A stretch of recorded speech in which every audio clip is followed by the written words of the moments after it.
Hello everyone. So this is me Rishika and welcome back to another unproductive study vlog. So it's time around 6 a.m. in the morning and from yesterday we have no light here. So I have got an excuse to not study. So finally I sat down to study जैसे तैसे करके and I sad unproductive because आज मेरा पढ़ने का बिल्कुल भी mood नहीं था बट फिर भी पढ़ना तो पड़ेगा ही.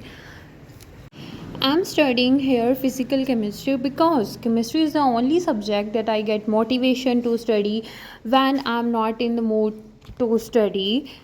And I know I'm a bio student, so like हर बच्चे की तरह मेरे को बायो पढ़ के मोटिवेशन नहीं मिलती है. मेरे को जब तक फिज़िकल केमिस्ट्री के न्यूमेरिकल सॉल्व ना कर लूँ तब तक मेरे को मोटिवेशन नहीं मिलती है एंड मेरे से वो हो जाते हैं. सो मैं ना हमेशा ईजी से ही शुरुआत करती हूँ. And one thing I suggest you when you not in mood to study then first start with easy subject जो आपको लगता हो. एंड यहाँ पे बेशक से मेरा फ़िज़िकल केमिस्ट्री मेरा फेवरेट सब्जेक्ट हो लेकिन मैंने बैकलॉग उसमें भी बना लिए हैं 2 वीडियोस के.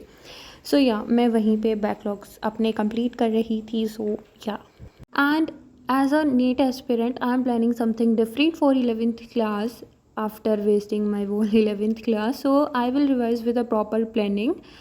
So that's why I have not been revising 11th for a few days. होता है ना बहुत सिंधा बहुत सही सही दोस्त अपने हमने दोस्त थोड़ी ना पाल रखे हमने सांप पाल रखे हैं भाई. सही सही दोस्त अपने हमने दोस्त थोड़ी ना पाल रखे हमने सांप पाल रखे हैं भाई साहब. जैसे ही तुमने क्लास में पूछा गया Then I had my lunch and after that I took a long break and finally it's time around 5:30 and अब मेरे को याद आता है कि हाँ अब मेरे को बैठ जाना चाहिए पढ़ने. So I took a quick shower firstly and so here I am and now I'm going to study. Before that I will eat something and सुबह से थोड़ा बहुत पढ़ने के बाद मैं अब बैठ रही थी 5:30 बजे पढ़ने. So yeah, don't waste any further time, let's study now. And now I'm doing botany, reproduction of flowering plants chapter and here is my सुंदर notes. पर्सनली मेरे को मेरे बायोलॉजी के नोट्स बहुत ही ज़्यादा सुंदर लगते हैं. खुद की तारीफ़ खुद नहीं करनी चाहिए लेकिन लगते हैं तो अब लगते ही हैं. सो एंड यहाँ पे मैं देख रही थी लेक्चर साथ साथ अपने नोट्स बना रही थी. सबसे पहले तो नोट्स बनाने से पहले लेक्चर लेने से पहले मैंने पिछला रिवाइज़ किया क्योंकि मैं कल बिल्कुल भी नहीं पढ़ी थी सुबह से तो कहीं मैं भूल ना गई हूँ. सो इसके डर से ना मतलब मैंने रिवाइज़ कर लिया सब कुछ मतलब जितना भी मेरा हुआ है उससे पहले का और वो भी सब कुछ. एंड मेरी 10 डे स्ट्रीक हो गया PW पे at very first time. So I am very happy. And अभी मैं फाइनली लेक्चर देखने जा रही थी एंड यहाँ पे मैं अपना लेक्चर अटेंड कर रही थी. बीच में मेरी बहन मेरे को डिस्टर्ब भी कर रही थी.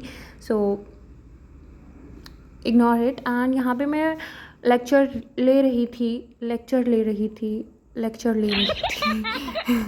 एंड मैं ना जब भी अपने पिछले टॉपिक्स रिवाइज़ करती हूँ ना तो साथ साथ अपनी DPP भी सॉल्व कर लेती हूँ. चाहे मैंने वो पहले कर रखी हो या ना कर रखी हो, इट डजेंट मैटर.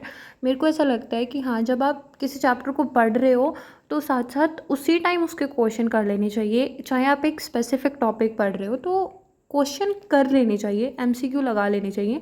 तो इसलिए मैं ना अलग अलग ऐप से नहीं लगाती हूँ. सो बेसिकली बस अपना चैप्टर रिवाइज़ किया, टॉपिक्स रिवाइज़ किए जो जो मेरे हो रखे हैं एंड बस साथ साथ फिर मैं अपनी DPP सॉल्व कर लेती हूँ चाहे मैंने वो पहले कर रखी हूँ या ना कर रखी हूँ. सो जैसा कि मैंने बताया था कि मेरा पढ़ने का मूड नहीं था लेकिन जैसे तैसे करके मैंने अपना लेक्चर जो है वो कंप्लीट किया. सच में आज पता नहीं क्या हो रहा था, मतलब मोटिवेशन ही नहीं मिल रही थी स्टडी की. सो अभी मैं पढ़ूँगी जूलॉजी एंड जूलॉजी में भी chapter first. So let's study now again. And same process जो मैंने बॉटनी में किया था सेम ऐसा ही मैं जूलॉजी में भी करती हूँ. एंड ये देखो मेरी सुंदर सुंदर नोट्स. सो जैसा कि मैंने बताया पढ़ने का तो मन था नहीं तो ऐसे बैठे बैठे सोच रही थी एंड तब मेरे को याद आता है कि मेरे को पढ़ना भी है, लेक्चर भी अटेंड करना है जूलॉजी का. सो बस फिर यहाँ पे मैं बैठ गई थी चैप्टर को रिवाइज़ करने एंड रिवाइज़ करने के बाद मेरे को लेक्चर भी देखना था. सो लाइक ऐसा नहीं है कि मैं डेली ही इतनी अनप्रोडक्टिव रहती हूँ, ऑब्वियसली नहीं. So as a 12th grader and also as a NEET aspirant मेरे को अपनी पढ़ाई के लिए सीरियस रहना है फॉर श्योर। लेकिन होता है ना कभी कभी, जैसे थोड़ी बहुत लेज़ीनेस आ ही जाती है, अब क्या ही कर सकते हैं। सो एंड यहाँ पे मैंने देखा बाहर एकदम से तूफ़ान आ गया, सो मैं भागी भागी गई तूफ़ान को एंजॉय करने। देखा तो बहुत तगड़े वाला तूफ़ान आया था। सो हमारी गली के कुत्ते चुप नहीं हो रहे हैं बिल्कुल भी। And that is it for this today's vlog. Subscribe करके जाना एंड बाय बाय।